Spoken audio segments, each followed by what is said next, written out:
એક ગરીબ બાળક તેના પપ્પાને જીદ કરે છે કે પપ્પા મેળામાં જવું છે.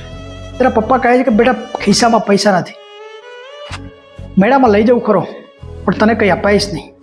મેળામાં જાય છે, ઘણી બધી વસ્તુ જુએ છે.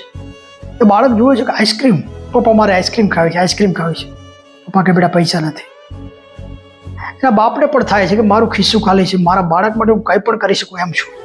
ત્યાં અચાનક જ એક મોટું ચકદોડ જુએ છે. બાળક ચકદોડ જોતા જોતા ખોવાઈ જાય છે અને બાળકનો અને પપ્પાનો હાથ છૂટો પડી જાય છે. બાળક રડવા લાગે છે. ત્યાં આજુબાજુના લોકો ત્યારે જુએ છે, કહે છે લે બેટા આઈસ્ક્રીમ ખા. ના, મારે મારા પપ્પા જુએ છે, મારે બીજું કંઈ નથી જોતું. આ એક સ્ટોરી આપણા જીવનમાં ઘણું બધું કહી જાય છે. પપ્પાનું અમીર હોવું જરૂરી નથી, જીવનમાં પપ્પાનું હોવું જરૂરી છે. પપ્પાનું ખિસ્સું ખાલી હોય ત્યારે પણ દુનિયાની દરેક વસ્તુ ખરીદી શકવાની ક્ષમતા ધરાવે છે.